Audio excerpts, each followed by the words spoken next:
it is great. The classes are great. I mean, I'm taking some time to comprehend the passages. I thought that I might be able to do verbal.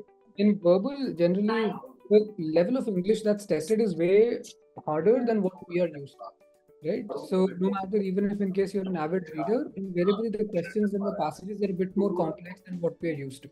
So it takes time to adapt to it. And especially when it comes to primary purpose questions, because when we're reading something, we're just reading it for the summary of it. We don't typically read Yes. it to understand why was something good.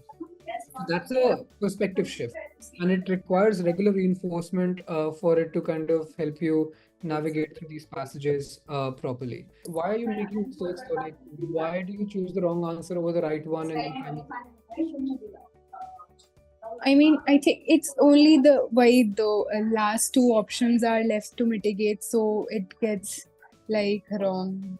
I choose wrong ones. Three. But if that's continuously happening, right, then it basically becomes not a problem about the question, but problem about patience, right? Where you kind of have to go back and test every single word. I'm saying once you know this is a pattern, that I get down to the last two options and I make a mistake, then there is no, like, because you're already so close to the answer, the last two options do tend to be close. And the only reason why people go wrong is if they don't go back and test every word.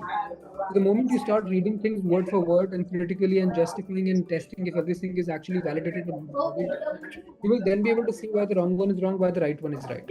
But if you continue practicing this, you get down to the last two option and you pick the one that looks good, but you haven't tested every word, this problem will not leave you. You will actually end up making the same mistakes, and it will become like a pattern of thoughts that will also degenerate into a mental block.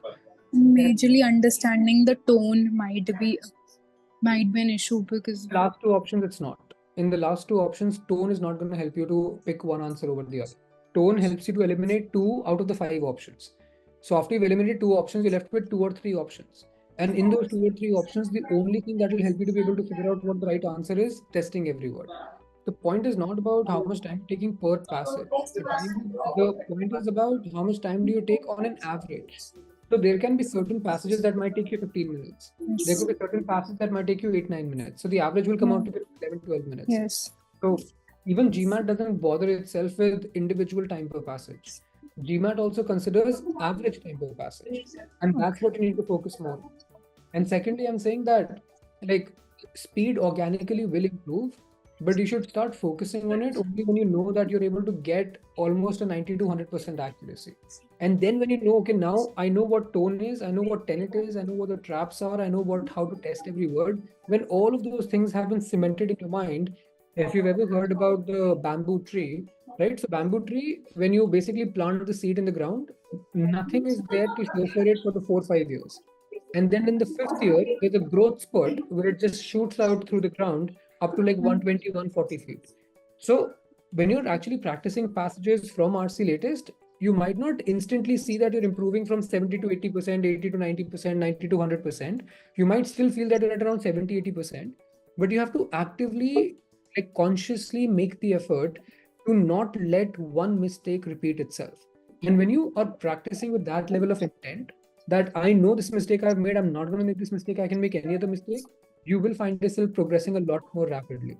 Yeah, and DI, the things you taught the previous two classes, that was fairly easy, I felt. I mean, if the same pattern of questions are there, then that I might be able to do it. That's the only thing I found easy in the whole GMAT. No, you will be able to do everything, Samriddhi. Just that don't expect yourself to get there in a very quick span of time. I was like just reading this one quote by Warren Buffett only recently. So it was like, how no matter how great the talent is, or no matter how great the efforts are, some things just take time. And then he said that, you can't produce a baby in 1 month by getting 9 women pregnant.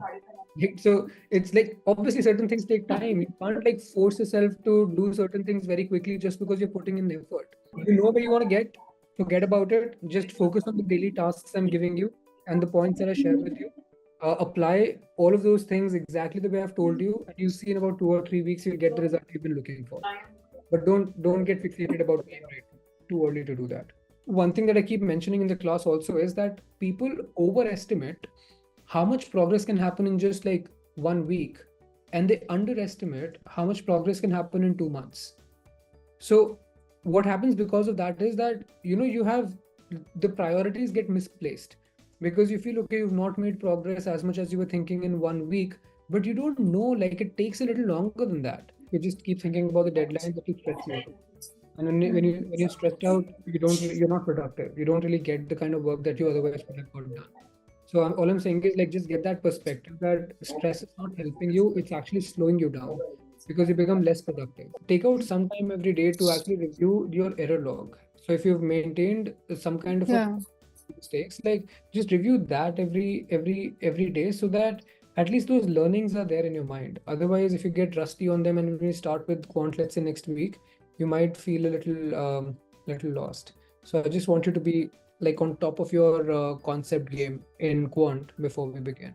And even if that requires that you put in some time to, let's say, on the weekends, particularly after the marathon, especially the next marathon that you'll have on Sunday, on Saturday and Sunday, take out the time to review, like, all the guides that you've done, so that when you start with the classes, like, there is nothing conceptually that you're missing, and you can then start focusing more on practicing things.